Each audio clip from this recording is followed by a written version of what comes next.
Hey there, thanks for tuning into Duckbricks. I'm Chris, and welcome to another LEGO Wave 2 Avatar set review. This is set number 75576, the Skimwing Adventure, one that has been featured pretty prominently in the trailers for Avatar 2. Now this is the second smallest LEGO Avatar set they've released to date, featuring only 2 minifigures, but a pretty substantial creature build, as well as some foliage for underwater journeys as well.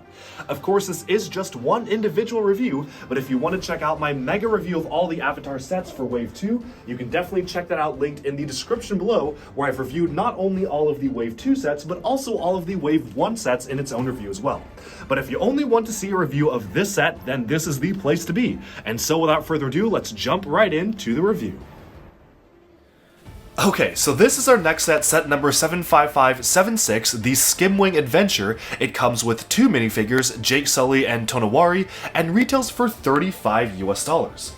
If you were to ask me which set is probably going to be the most iconic set from the Way of Water line, I would honestly say it might be this one, because these creatures, the Skimwings, were used very prominently throughout the movie. They had a really strong presence, and it was very clear exactly what they were. They have a very recognizable look, and I really appreciate that LEGO was able to replicate them in a somewhat cheaper set. $35, again, is another cheaper Avatar set. We haven't really gotten a ton of cheap Avatar sets, but it's cool that they are giving us smaller stuff, and I think this was the perfect scale to include one. Now, we'll talk about the minifigures at the end, so do stay tuned for that, but we can set them aside for now and just take a look at the main set as a whole. So looking at the set, you get the large Skimwing creature, which is a nice one to see here. You can remove it from the stand, of course, and just kind of use it around on itself, and there's a lot of articulation here, so we'll get into that. But you also have 2 different little pieces of foliage here. I got a chance to actually interview the LEGO Avatar theme, and what was really cool is that they said the design choices for the octagonal bases was intentional, because they wanted to be able to have builders connect them in different configurations without feeling restricted by clips like the first wave. Again, going for the more fluid nature of underwater, and that is something that really comes across. Initially, I was a little bit skeptical and wished they had them be in a more modular fashion, but now I realize that in fact they did have them be modular, and it just wasn't immediately obvious, but again, I do like how it is a lot more fluid than you would expect. So obviously the main focus here is on the Skimwing itself, so let's just focus in more on the creature. Now, the Skimwing has a lot of points of articulation, and I'm honestly really surprised that it stands up like perfectly fine on this very tiny base. Somehow it does. So first of all, the head system is a set of brand new molds. There are 2 molds here. One of them is the lower jaw, which is dual molded with tan and orange. And then you have the upper jaw here, which is kind of like a swordfish, so I kind of like how this looks like a real-life creature, but just kind of made in an alien fashion. The head is really fantastic, and you can kind of recreate a very memorable moment from the trailers where it emerges from the water and then opens the mouth, which is really cool to see that. Now, the wings can not only be moved up and down like this, or kind of the Skimwing part stuff, but you can also rotate them back and forth, and this is actually a really useful feature which we will be getting to later on when we're kind of talking about the build itself. And you can kind of move these back and forth as well. The back fins, you can also angle it, so this is on a ratchet joint which can twist and angle, so you can have this be angled or twisted whichever way you want. And then you can also have it mounted on a ball joint on the back here, and this finally, the end of the tail can also be wagged side to side. So all in all, there is a lot of articulation here, and there's a lot of stuff that you can do with it, which is really, really fun, because once you actually remove it from the stand here, let's just get that off and push these to the side, you can really feel like you can swoosh this around and play with it and feel like you're swimming underwater.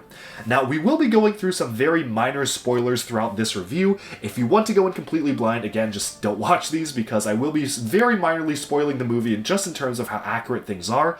So with that out of the way, one of the things that Skimwings could very notably do underwater was that they kind of had this quote-unquote feature where they could fold up their wings, and they would actually use it to kind of be faster underwater by having their wings be folded up.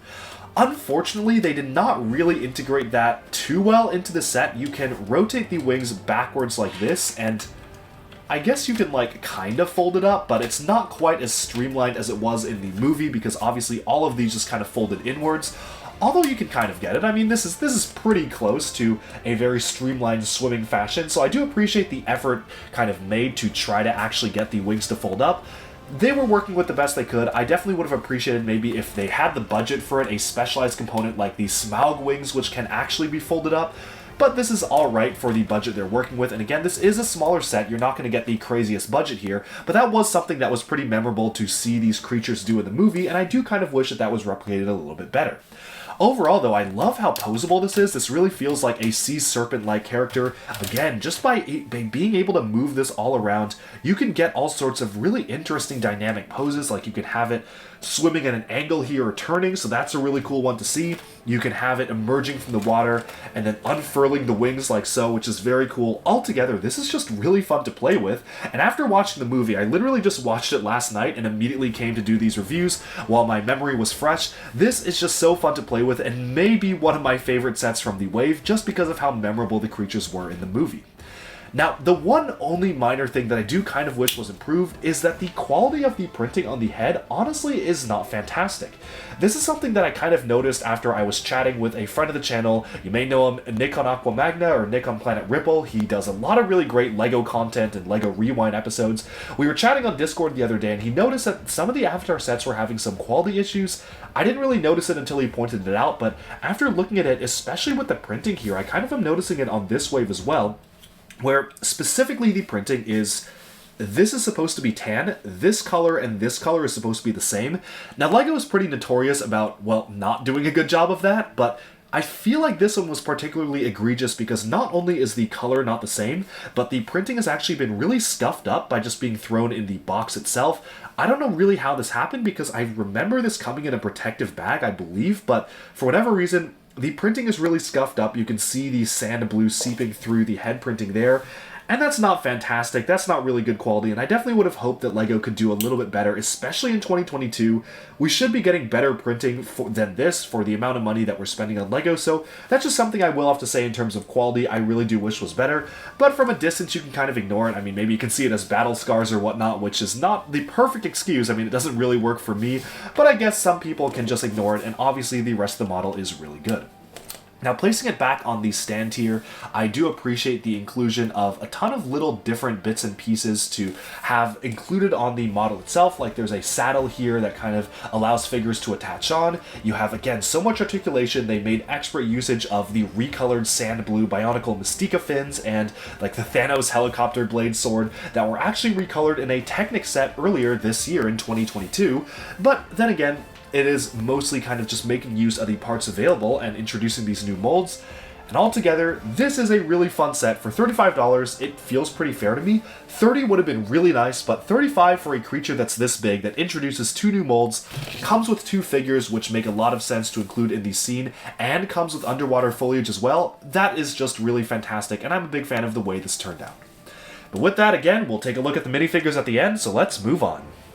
Okay, so here are the 2 minifigures for the Skimwing Adventure set. You've got Jake Sully, the main character, as well as the chief of the Metkayina people, Tonowari, and again, not to get into major spoilers for the movie, but I do feel like this was a pretty perfect figure lineup to include here. Tonowari was the one who taught Jake how to ride the Skimwings, and they both rode them into battle, so you can basically have either one of them be riding the Skimwing, which makes perfect sense. Now, in terms of accessories, the spear for Tonowari is really cool. I like how they were able to recolor the Nexo Knight spear tip piece in this transparent medium blue. Jake in the movie used basically like an AK-47 or like a machine gun throughout most of the movie, although understandably LEGO did not want to include a realistic type weapon, so they gave him a crossbow instead, which I guess is alright, but then it kind of breaks the immersion when you see he like clearly has a military-like ammo vest on, so kind of find it funny how they did that, and LEGO designers again said that they did not want to focus on realistic military aspects with Avatar sets, so instead they swapped things out. Like the previous AMP suit had a chainsaw instead of a big-scale machine gun, and none of the characters have guns, so it is what it is. I find it kind of funny how they draw the line here, but then still give us guns for like Star Wars and stuff like that, but you know, that's a whole other conversation. But again, you can just give him another accessory. In terms of the minifigs itself, one thing that I do wish that, again, they did with the Metkayina type figures and the people of the reef is change the type of the tail. In the movies, the tails for the water-dwelling Na'vi are much flatter and act like fish tails, so I do kind of wish that they made a new mold for that to distinguish them even more as 2 different types of kind of subspecies, but I definitely understand why they chose just to reuse the exact existing mold because, again, they were already creating a lot of new molds for these characters. One thing I do like is that for these minifigures, they actually introduced a new hairpiece. This is a male hairpiece with braids on the back to represent the modified type of hairstyle used in the movie itself. It's a little bit different from the standard one, but again, it shows a passing of time, and it shows that the characters have progressed, which is really cool. Now, we have talked at length about how they brought back the Woody long legs and arms in the previous LEGO Avatar Wave 1 Mega Review, so I'm not going to talk about them too much in this video. I think the scale has definitely grown on me. You definitely want to have these figures be a lot taller than the standard minifigure, and I think the Chief minifigure might be one of my favorites of the lineup. I think it's just a really cool design, how they were able to capture the character of Tonowari here. The face paint looks wonderful. I love the metallic silver coloration on his chest as well as kind of the loincloth here. That is a really cool look to have that being able to shine in the light, and that kind of continues on the back. He's got like some back tats and whatnot, so altogether this is a really cool looking minifigure and might be one of my favorite standout ones from the wave. Jake Sully, on the other hand, is just okay. It's another version of Jake Sully, and you definitely want to get another one for the wave itself, but I definitely feel like he's maybe not the most interesting of designs, especially compared to the really vibrant colors of the water-dwelling people. I definitely do have a greater appreciation for the design work that went into these, especially looking at these particular water-dwelling characters, which look really cool. I only also kind of wish that if they had the budget, it would have been very cool to have these stripes continue onto their arms as well, because obviously these stripes do continue onto these arms in the movies, so it would have been nice to have that, but it's not a big deal. With that, we can now move on. Alright, and with that, we have summed up our look at set number 75576, the Skimwing Adventure. Let me know down in the comments below, what do you think of this set? Do you like it? Do you dislike it? Do any of you own it yourselves? And if so, what have been your experiences building and playing with this set? Thank you all so much for tuning in to Duck Bricks. I hope you've been enjoying these early LEGO Avatar reviews, and stay tuned for even more LEGO news, reviews, discussion, and analyses coming your way very soon. Thanks, and bye for now.